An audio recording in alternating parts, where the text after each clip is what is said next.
You're listening to WXNA LP Nashville. I was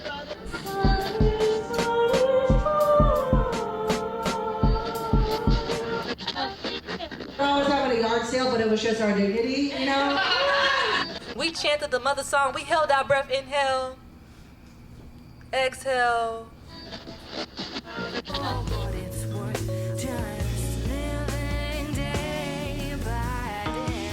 You're listening to Public Comments, an Arts Equity radio show on WXNA 101.5 FM, Nashville. Welcome to Public Comments. This is Christine Hall. And I'm Lydia Yousief. We are here in the studio with our guest today, Nicole Minyard. Hi and welcome. Hi, I'm so excited to be here. We are so grateful you're here with us. Public Comments is a show where we hear directly from artists and allies in the Nashville art scene. During this limited series, we're building an artist-centered narrative about the Title VI complaint process that got artists their money back here in Nashville while exposing discriminatory funding practices. The show will serve as an archive and a roadmap as we continue advocating for the equitable arts funding our city deserves. And today's guest, Nicole Minyard, is founder and executive director of Daybreak Arts, which is a nonprofit social enterprise dedicated to providing artists impacted by homelessness and housing insecurity with the resources, training, and marketplace to create and sell their work. A passionate advocate for arts access and equity, Nicole works to break down barriers that prevent marginalized artists from thriving. Through her leadership, Daybreak Arts fosters economic empowerment and creative opportunity, ensuring that historically excluded and low-income artists have the support they need to share their talents with the world.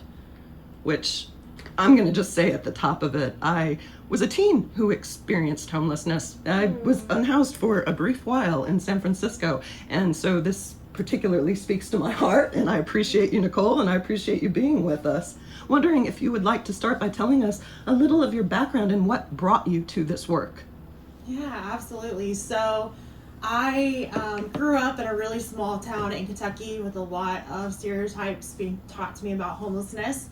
And it wasn't until my senior year of high school where I got connected with a guy who would, through a nonprofit, go out to homeless camps and where they lived. And it was a place where I was a guest in their space, which challenged a lot of the typical scenarios in which I interacted with people on the streets. And so I learned so much more about that experience and about people. And so I moved to Nashville in 2010 to go to Belmont University. I got an internship under the art therapist there. I started meeting people at Room in the Inn and just really trying to figure out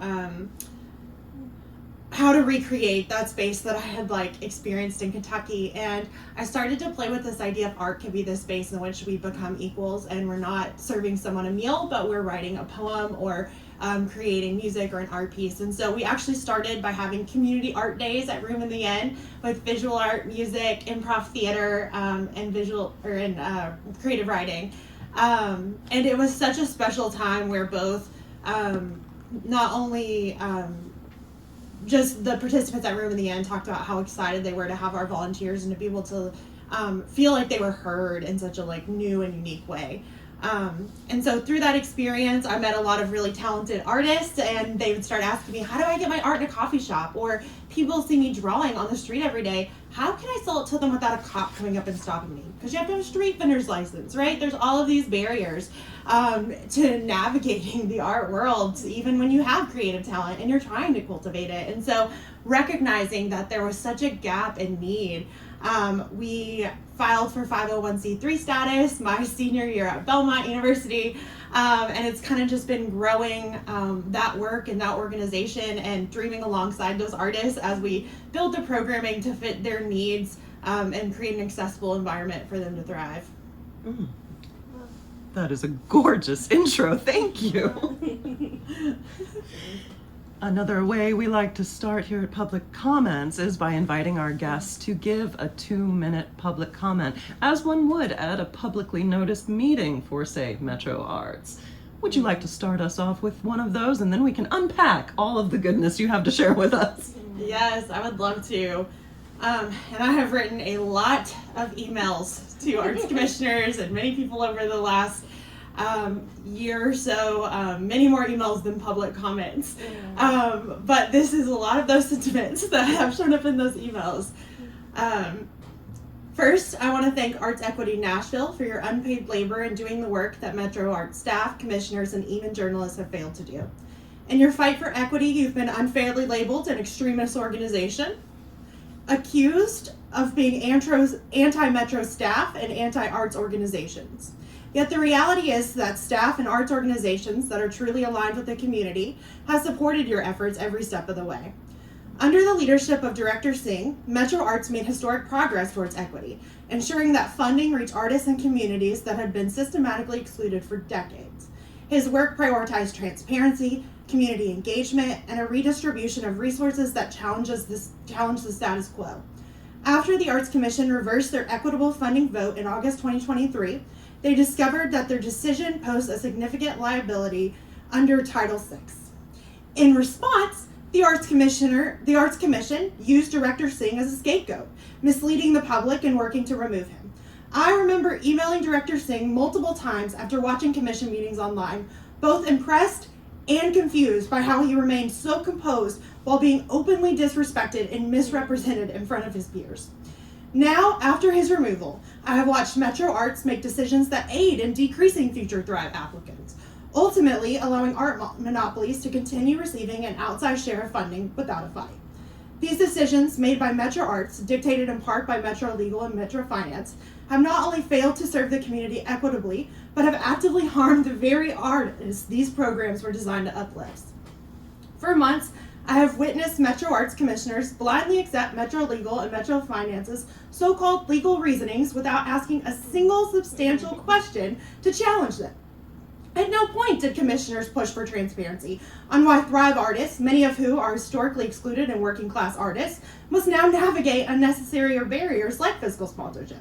At no point did anyone question why Metro Arts can pay public artists directly. It claims it is legally impossible to do the same for Thrive artists directly through a procurement process.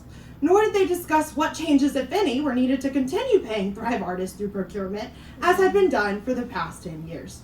Even key members of the working group admitted they couldn't even explain why Thrive Awards to individuals were previously processed through procurement, only that this year it was changing, yet the recommendation was still made.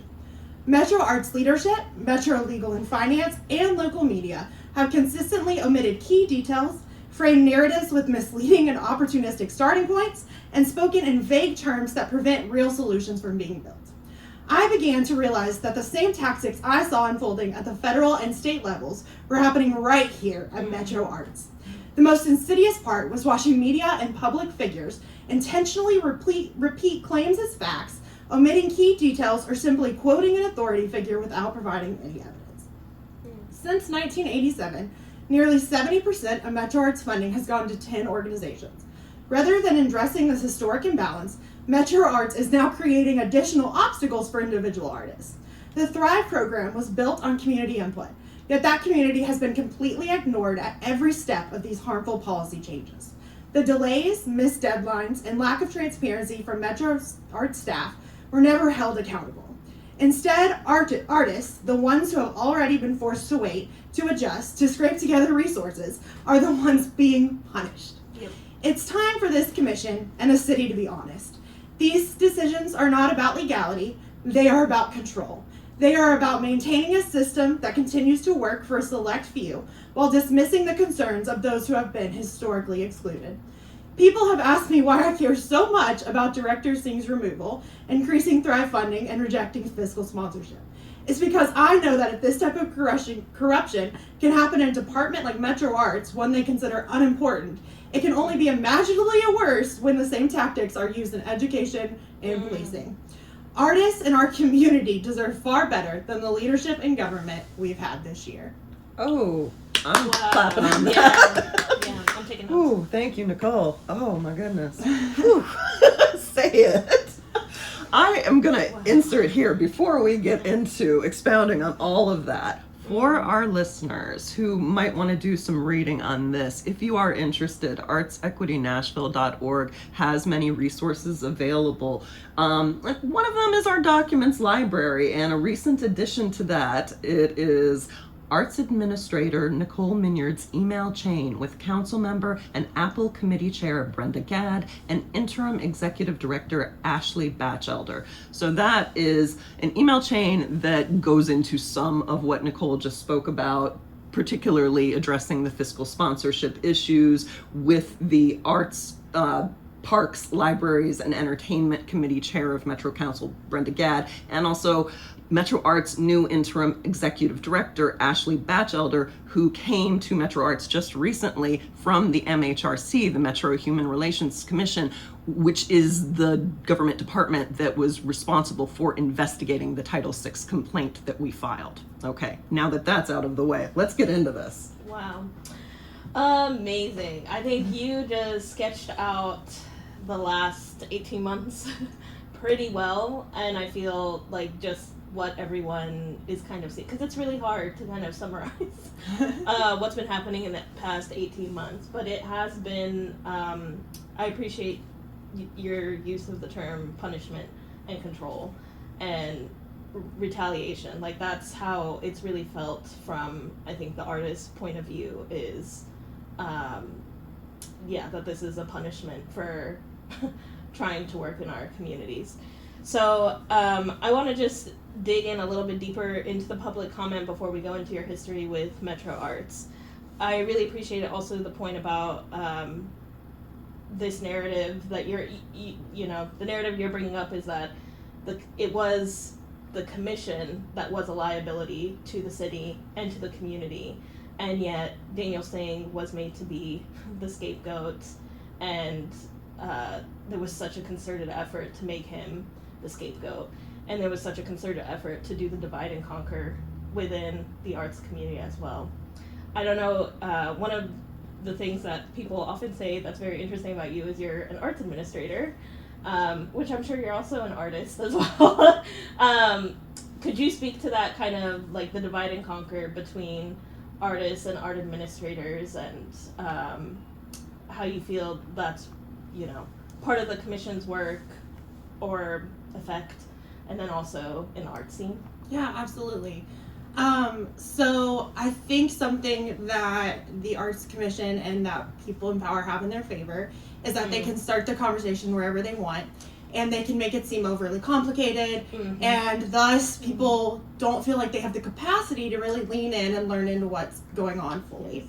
And I remember I actually attended one of your guys's info sessions about the whole process at the Clarksville and 26th Avenue meeting. November 2023. And, I had been following along and following your Instagram account and kind of paying attention, but it was at that meeting that I was able to fully have the dots connected. And then, I had to go and take the time and to process it and put it all together. But when you did that, you did a really good job of connecting those dots, especially that with the then human relations complaint, which then literally has all of it laid out of, here's the legal ramifications, here's investigation wise what really happened, that validated all of that.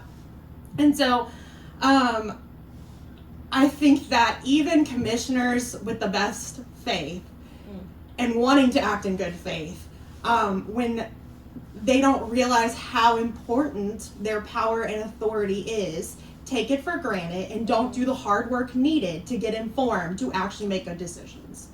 So I think we're starting there, from a policy level decision. I believe a lot of these people do not want to be making bad policy, but as I keep pointing out, are being dictated by bureaucrats, and they're not doing the hard work, right?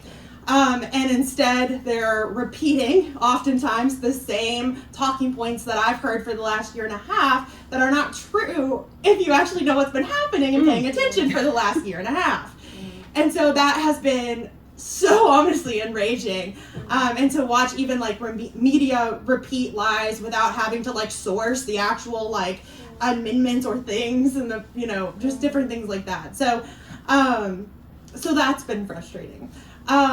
Another thing is, when it comes to then like artists and nonprofits, there is a lot of times, artists are getting funneled through nonprofits, and nonprofits rely on artists for the funding because they're supposed to be supporting artists, right? And it's under their mission and framework. And I think that for us at Daybreak Arts, we have one of the things that we're working on is an arc of engagement that leads to a graduation program, because we recognize if an artist is in our program for 10 years and not able to be independent and learn how to get funding directly and all of these things, what is success really, And these were questions we started asking 4 or 5 years ago, and we've been working on building that program. But I think a lot of times, I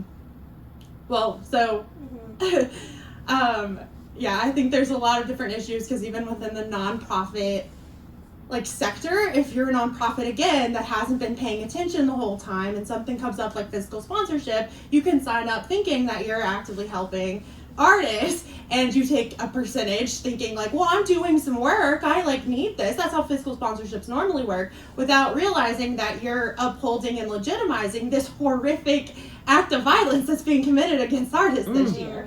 And I think that people don't want to take that seriously, because if they did, they would be paying more attention.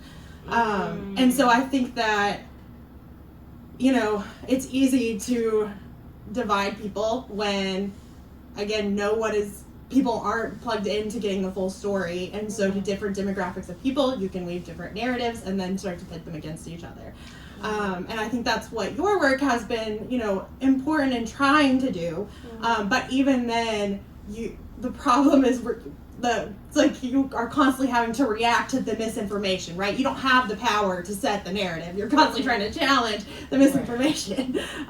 So yeah, that's kind of where I see it. Yes. I actually remember just a couple months ago at the so-called community engagement sessions. I'm going to leap a little bit here, but Metro Arts missed a deadline for the MHRC conciliation agreement, and that was to do community engagement. So then they scrambled together and was like, hey, people, peasants, this is what we're going to be doing. And then had a PowerPoint. They did 3 days, 2 days in person, 1 day virtual.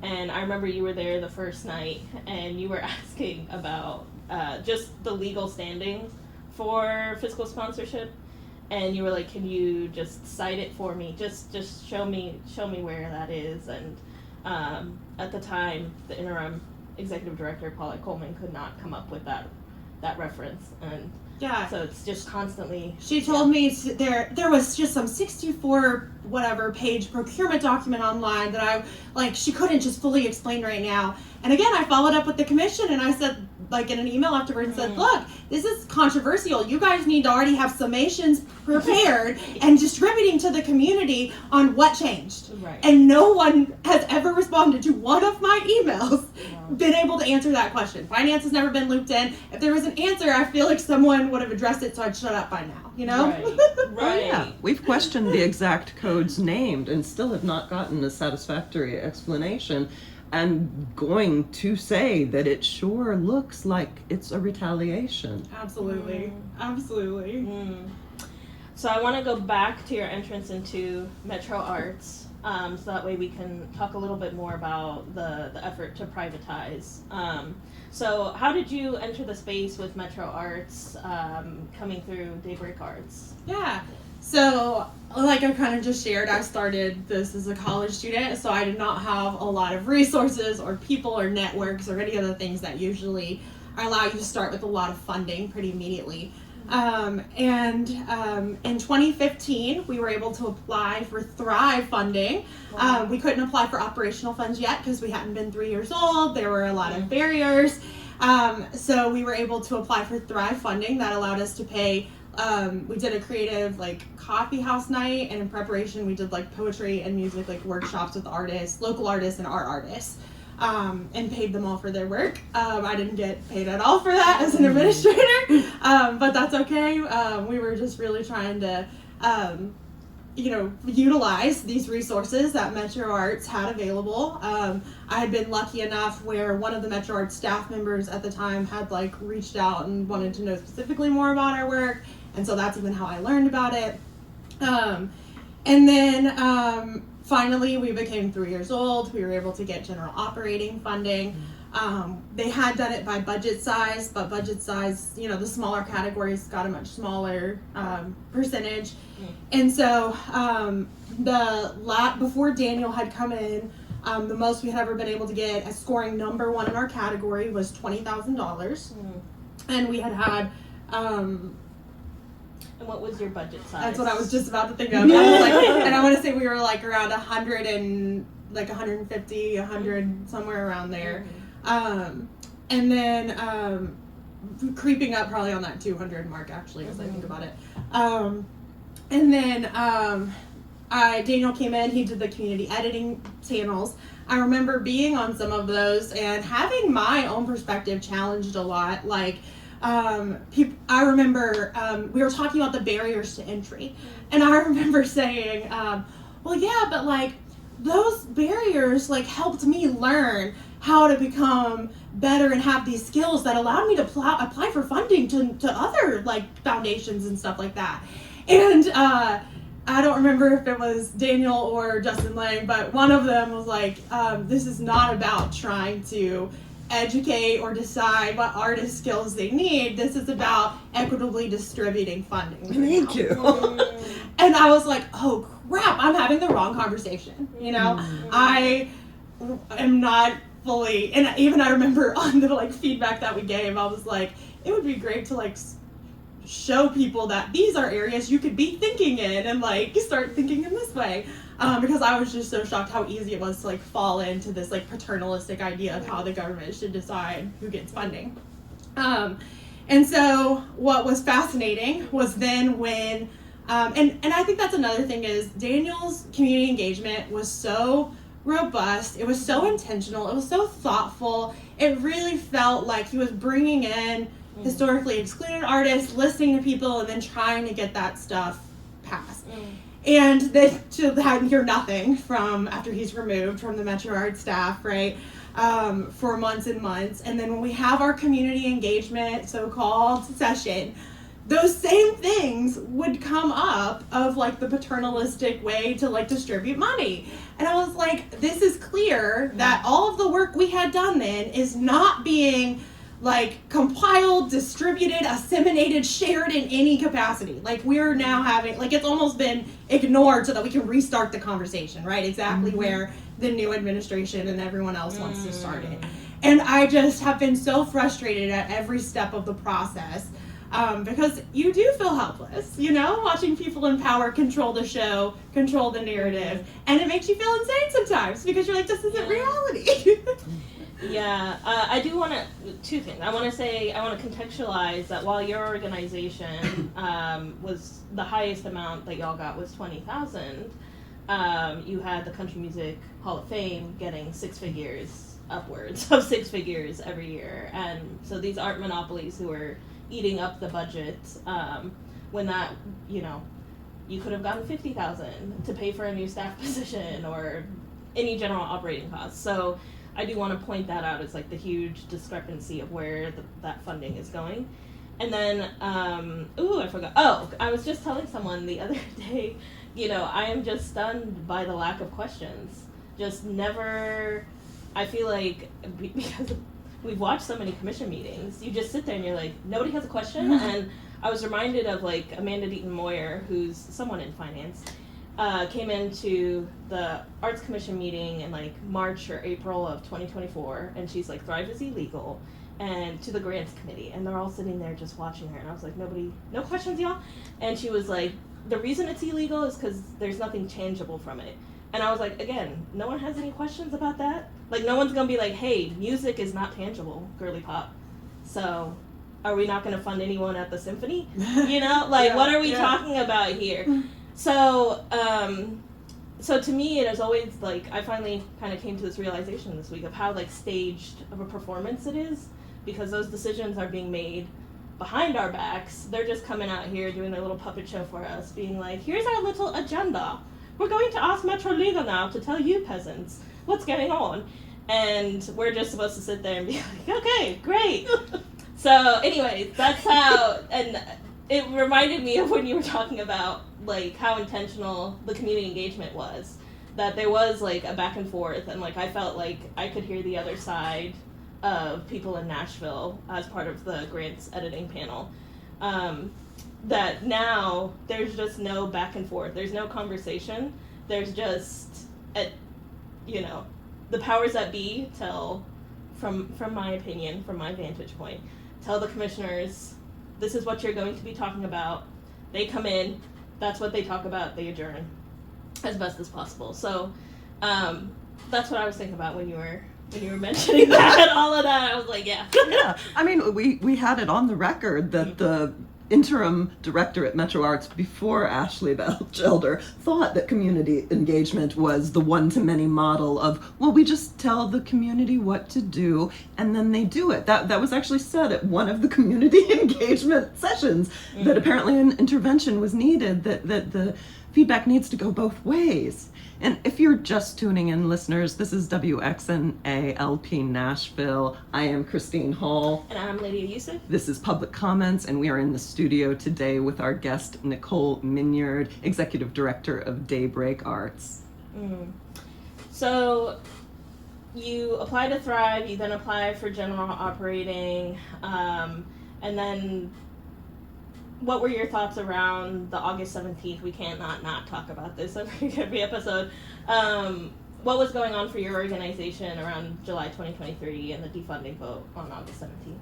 Yeah, I was horrified. I remember actually being on vacation in Florida, getting like updated emails, just not knowing which way it could go. And for us at the time, we're a smaller organization in their funding categories, and one of the decisions was going to end up to us getting like less than we had gotten before. Like it was going to be a really like bad thing. And then obviously if the Daniels had passed, it was going to be like more, and I was going to like be able to not stress as much about fundraising, knowing that we had this committed, which again, like every nonprofit wants to be able to do, right? No matter your size. And I'm sure that, the more you grow, especially if you're growing through some rich donor checks every once in a while to bail you out, then you're not building a very sustainable program, and you are worried about laying off people and people's livelihoods, and you do feel a responsibility. I have to fundraise our 3 staff salaries every year, and it's a lot of pressure. But I also have recognized how many more sources of funding there are for nonprofits than artists who are trying to make a living. And so to me, whether it's even for us, like, $5,000 is typically one of the largest, private grants or, foundation grants or whatever that we get. But that's so much easy. Like that's a couple of different grants to make up what I was getting at Metro Arts, like that's so much more difficult as an artist. And so, but regardless, that whole summer I was just freaking out. I remember there would be some people in our community who would send emails in defense of the Arts Commission, or in defense of like the monopolies and how much they would need money. And I was just like, I remember not having everyone else's email, but I would try to like email like staff and be like I just don't know about this. I don't know. It was just so frustrating. So anyway, a lot of emails were sent. So they ended up voting, and even after like the vote, I don't even think I knew what we were gonna get. We did end up getting more than we had gotten in the past, but then with your guys, with the complaint and the getting the extra money, we were able to get $40,000, so double what we had gotten in the past, through kind of that equitable distribution funding. But even at the end of the day, like as we've been waiting this year, like it's such a different experience for like nonprofits, even though it can feel like tight and frustrating.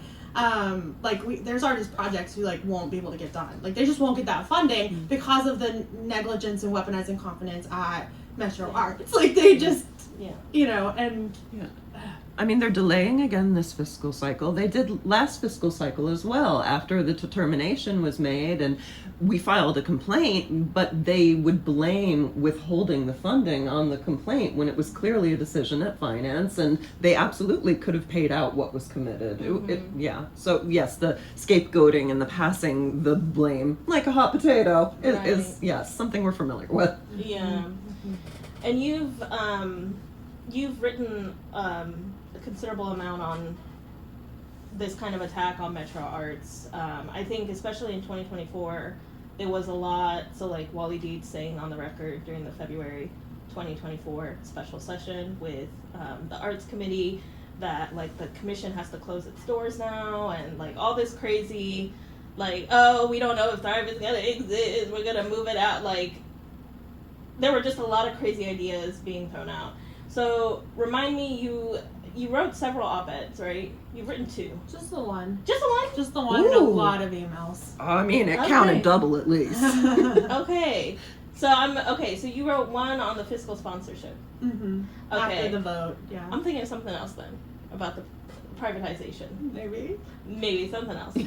So at that time where there were actual bureaucrats actually saying, maybe we shut down the full department altogether because, you know, we can't pay out these working class artists.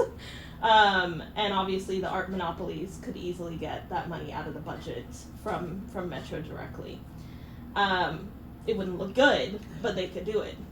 What are your thoughts on that? What was going on at the time for your organization, kind of 2024 post the defunding? What were you hearing on the ground? What were your thoughts around that?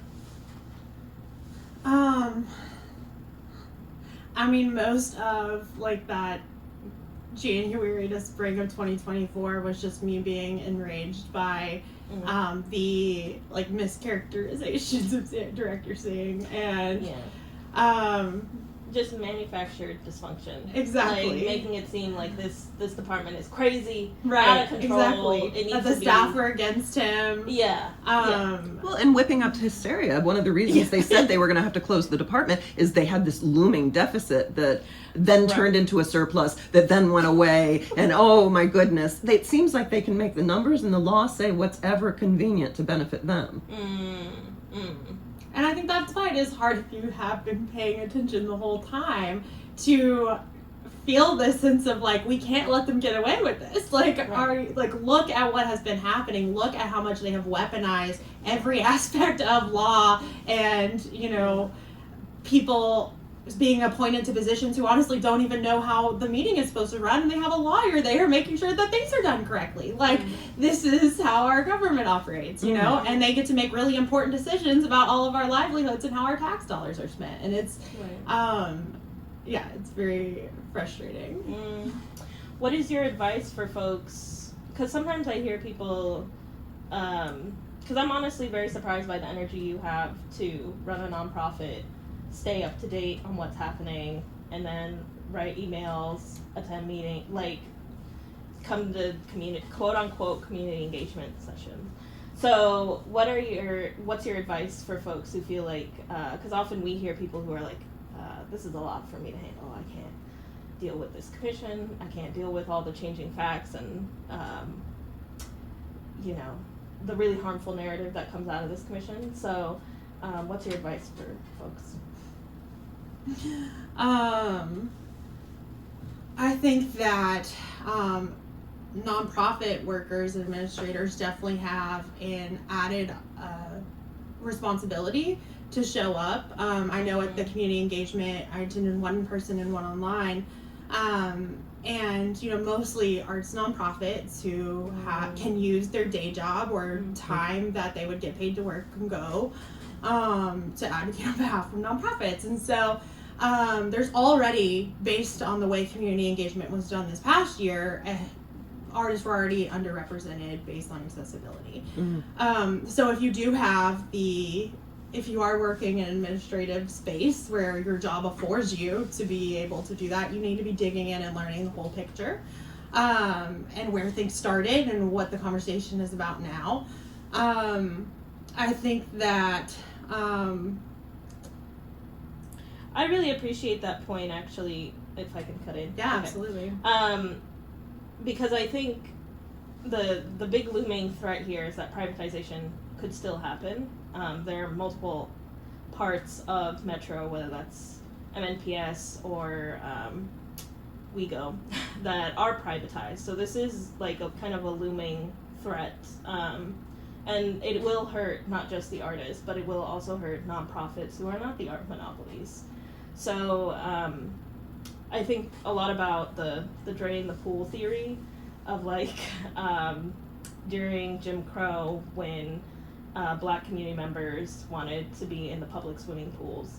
What happened was that the government just cut off the public swimming pools so that even white people, particularly white middle class people, did not have access to that anymore. And a lot of like the reason we don't have like universal health care in this country is this idea of like there isn't a solidarity between the middle and the lower classes, the working class, in terms of knowing that maybe we have our differences, maybe there's a lot to digest between, you know, in the art scene, the nonprofit sector, and also the artists, but there is the looming threat that there is something significantly worse if we can't band together, and if we can't be honest and have criticisms of each other and work through things with each other, because it'll ultimately hurt all of us to different degrees, but ultimately hurt all of us. So that's why I appreciate your solidarity, because I feel like you have an awareness of what's at stake as someone who's like deeply part of the community and invested in it.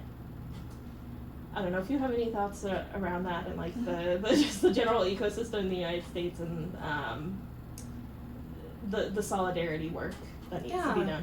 Yeah, I mean, I think one thing we see in traditional movement organizing is a careerism and an opportunism to make money off of these issues and speaking about these issues than trying to risk things to solve the issues, right? Because a lot of these solutions are going to take putting your personal reputation or funding or something on the line, because the problem is things are really bad right now. And that's being upheld by a very violent and destructive system to keep them that way. And I think a lot of times we want to be able to career our way into liberation. And I think you can see that in the arts community. We're like, well, if I can get a career of security and stability of being an artist, then like I will be okay, you know, as an administrator. If I find that an arts nonprofit job, I can work in the arts and get paid cushy. I will be okay, right? But I think to, you know, your point, as funds get limited more and more, you are not a lot, like you're the first one to leave over and over. You will be thrown under the bus by the people who want to keep things the same.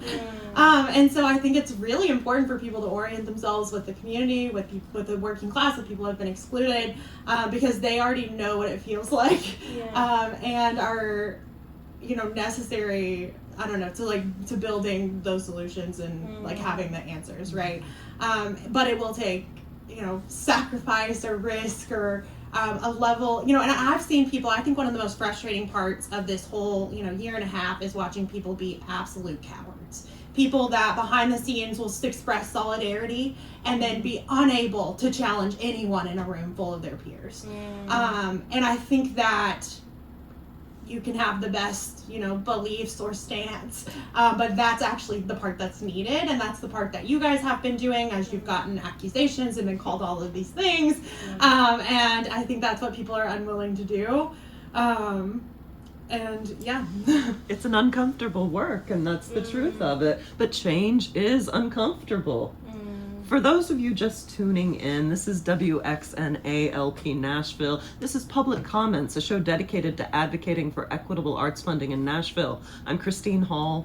And I'm Lydia Yousief. We are here in the studio with Nicole Minyard, and Nicole is the founder and executive director of Daybreak Arts, a nonprofit social enterprise dedicated to providing artists impacted by homelessness and housing insecurity with the resources, training, and marketplace to create and sell their work. We're just now starting to touch on some of why privatization is evil. Yes. I want to get to your op-ed in the Tennessean about fiscal sponsorship, because this was kind of the system being like, oh, there's a lot of backlash about privatization, so let's a little adapt. and they came out with this like amorphous like fiscal sponsorship. That's what we're going to do. And you came out with a really brilliant op-ed about how fiscal sponsorship is harmful. Could you walk us through that op-ed and how it came about and your thoughts around it? Yeah.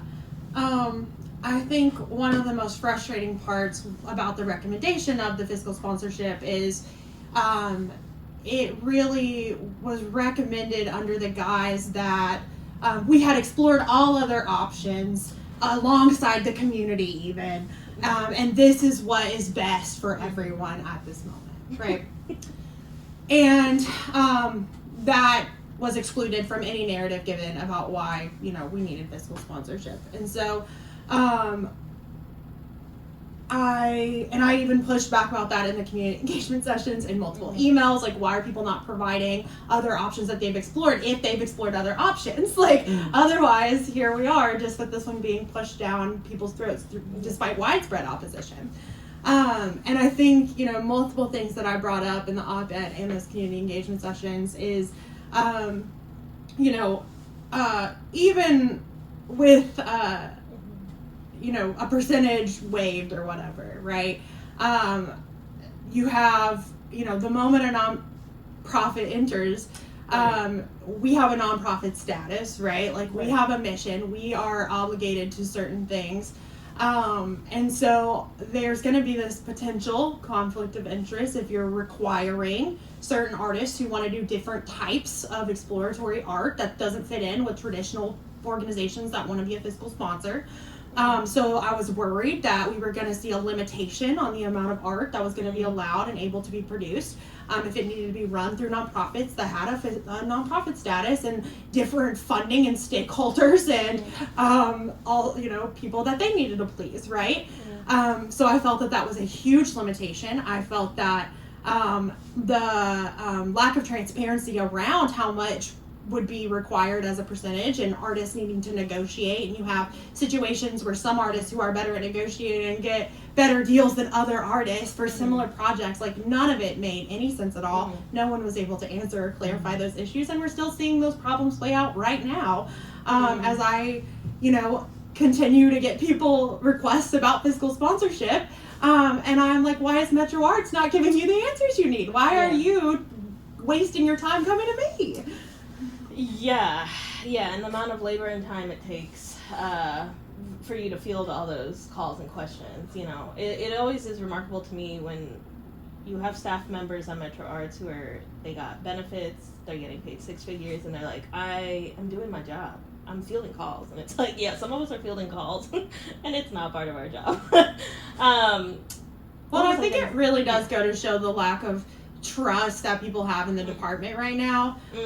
You know, people who did attend to community engagement sessions watched how disparagingly they talk about artists. And to, you know, I have one person I know applied for Thrive, but she's actually run a nonprofit and been the director of a nonprofit in the past, and she's like, why are they telling me I don't have the administrative skills to get the funding as an artist? Because I actually know a lot of people who run nonprofits and they're not all doing it very great, right? No. Like this like double standard that nonprofits somehow are just doing things so much more better than a local artist could do. Right. It's just not reality. We can't do the business, but we have to negotiate. But there's all sorts of conflicting statements. Exactly. Yeah. I think they're trying to use this year to kind of bring back the conversation to privatization by telling artists, like, see, weren't you miserable? Like, this punishment, you know? By design. Yeah. Wouldn't it be better if we just had one person to go through and then move that? That's what I think is going on, because there's no way people thought this was going to be good.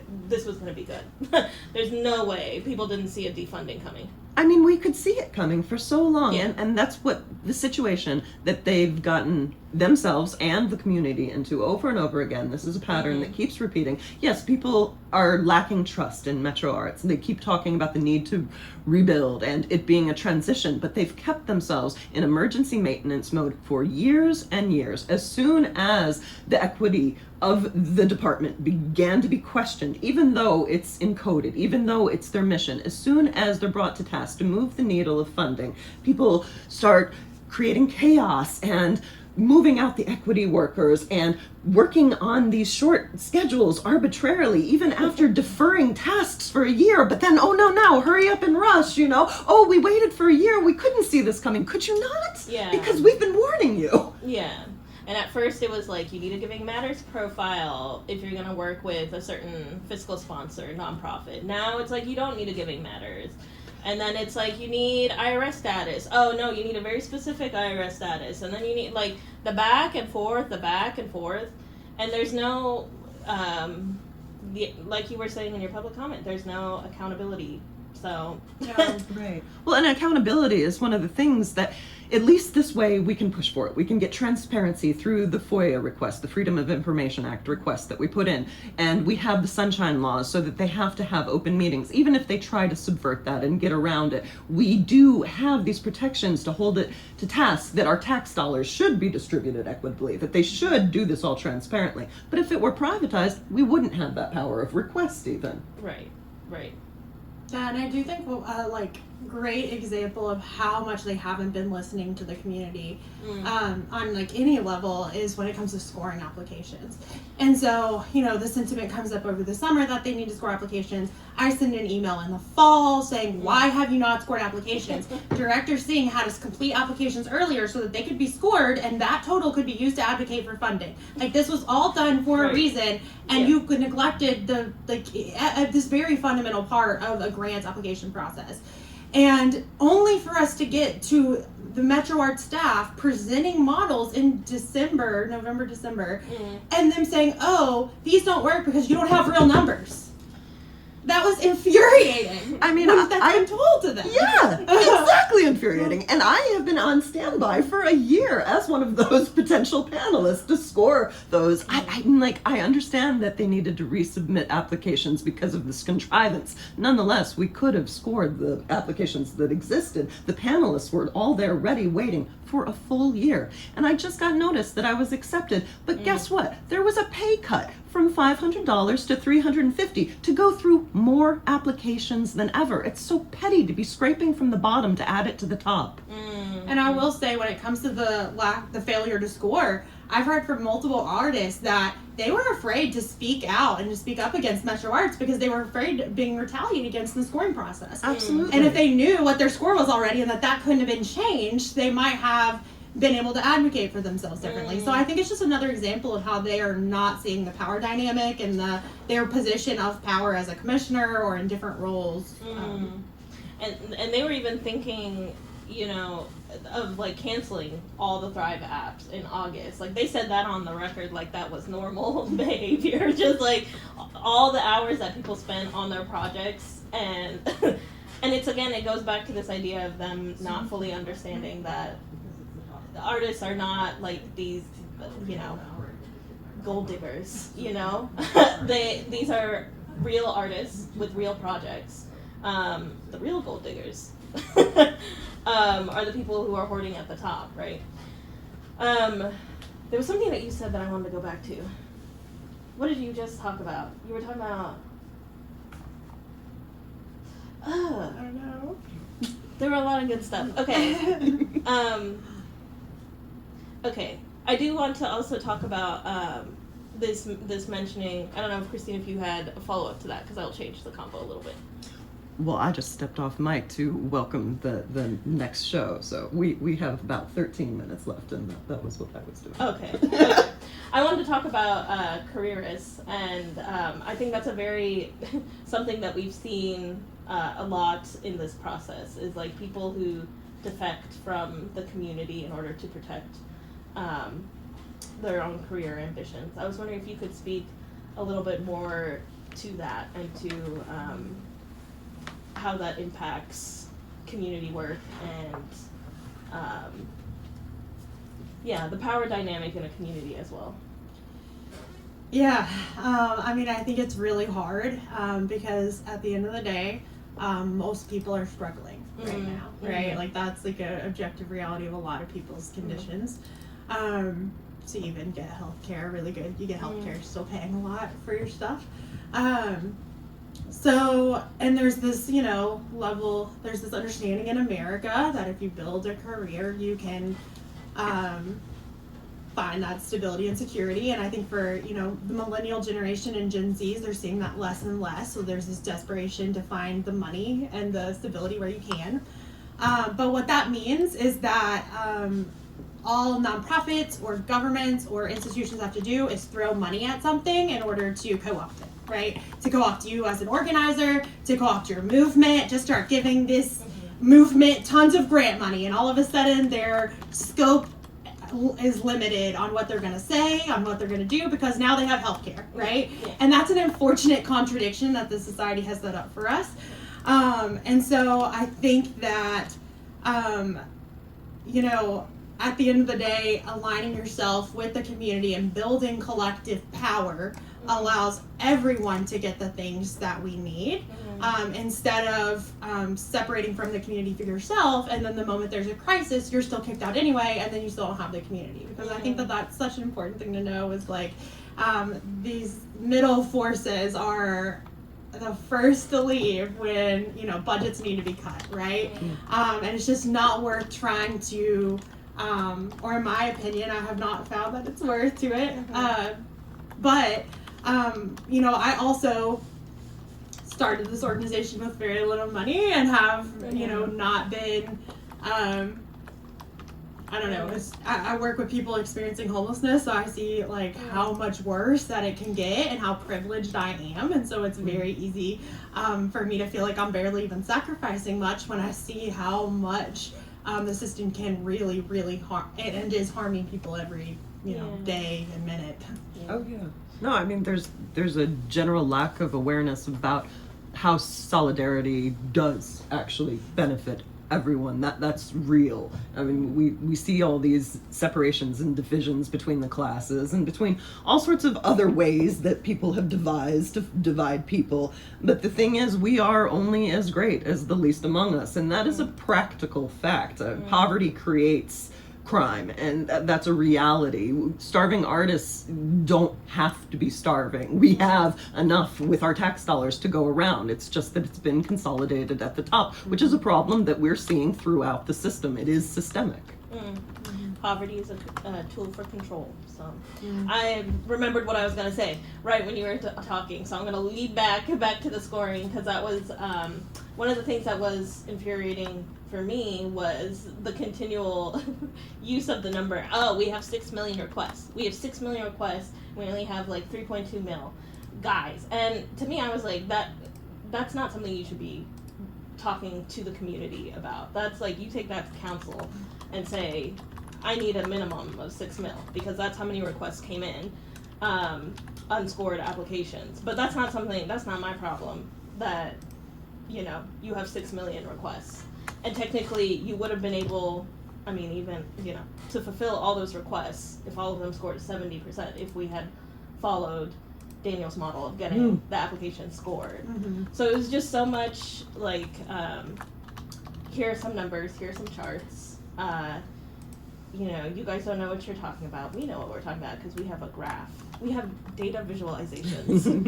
And then just one minute into that, where you're just like, hold on a second.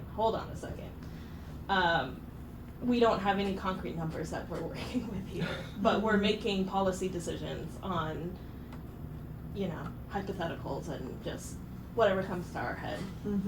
So, in kind of the remaining time, I'd love to discuss what you think would be good policy. If you were commissioner for a day, what would be, you would think, a good policy decision or policy avenue to consider? I think that it is so clear that it just starts with finally completing the most basic community engagement and enhancing on that. I think right now we do have commissioners just still trying to make policy without having ever done any community engagement. I personally don't know what Thrive artists want because I'm not a Thrive artist, but they've made it very clear what they don't want, and I'm willing to stand in solidarity with them on that. But, you know, I think that at this point, I am very weary of community engagement would be done because they already know what to expect, prepare for, how to limit it. I think that Daniel showed them a lot of, I remember him saying in his thing, he was just trying to find loopholes to build equity through the legal system. Right. And so I think that they're going to be on top of closing those loopholes whenever possible, of being preemptive now when it comes to that. And so I'm actually, you know, I'm worried about, especially in its current state, I think that we really do need more artists and arts administrators to get involved in this just collective work in action, because I do think that, especially moving forward, the immediate future, we're going to see extremely performative, you know, tactics and ways of achieving equity, right? And it won't include material changes to artists or redistributing funding away from people at the top. So, yes.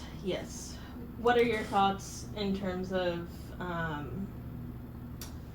best mechanisms to engage community? I think one of the frustrating parts for me was in those community, quote unquote, community engagement sessions in November, they were just asking questions without knowing the positionality and the privileges of the people in the room. So they were like, they were conflating people in the room with being artists. And even like the nuance of what it means to, you know, like an artist who like does gig by gig, or an artist who's like, I do this on the weekends, you know? Yeah, there wasn't like a nuance coming in the room. I don't know if you caught something else about the community engagement process that was important to bring up.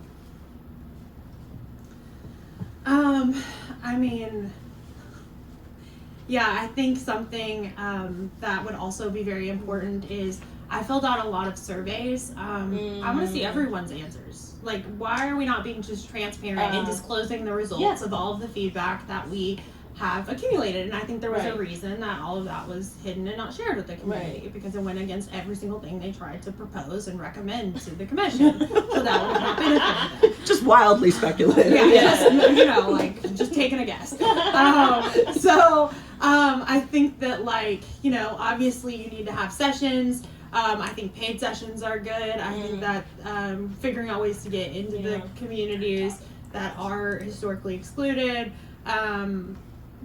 and a lot of that, you know, translators or like people, you know, all of these different things are important. But I think also like taking the community's feedback and synthesizing it and putting out summations and letting the community know this is how the community feels. Here's how you guys feel. None of that was done this time, which means that they got to control how the community felt because they didn't have to provide evidence. That wasn't an expectation for their narrative control. So there was no back and forth that we got in the Sigma era of like, okay, let's think about it this way, or let's hear the other side, or let's because I think there's like a sense of like there's so much antagonism and there's so much which I think is also part of what the art monopolies want us to think is like everybody wants to stab each other if we put people in the room, but that's not the case.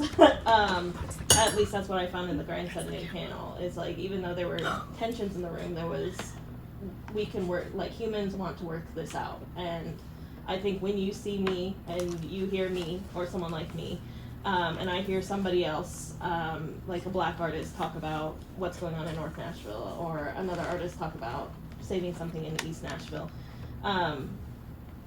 that we do want to bring solutions forward for each other.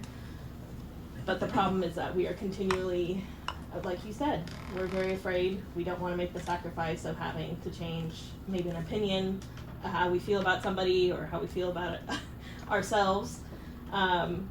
So anyways, I was thinking about that when you were saying that, because it was such like a moment in Metro Arts history that we could bring so many people to the room and feel like we can work through this, guys, as opposed to now where it's like people are gonna go at it. Yeah. Oh my goodness. The reality of being all in it together for the long haul. Oh my goodness gracious, what an episode. I want to thank all of our listeners for tuning in to WXNA LP Nashville. This is Public Comments, a show dedicated to advocating for equitable arts funding in Nashville.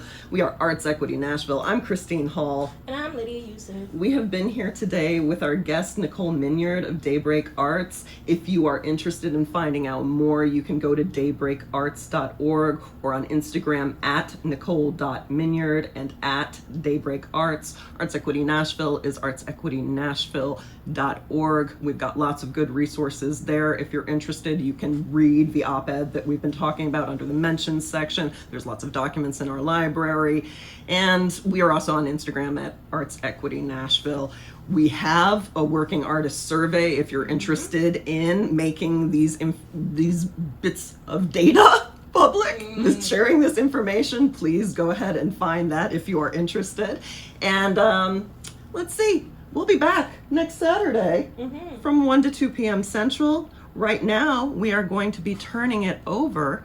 Thank you again, Nicole. Thank you, Lydia. Thank you, listeners. Welcome now to the Teen Power Radio Hour.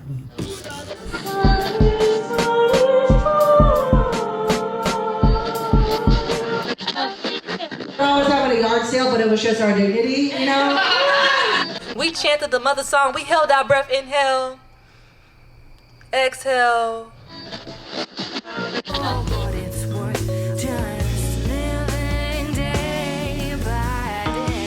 You're listening to Public Comments, an arts equity radio show on WXNA 101.5 FM, Nashville.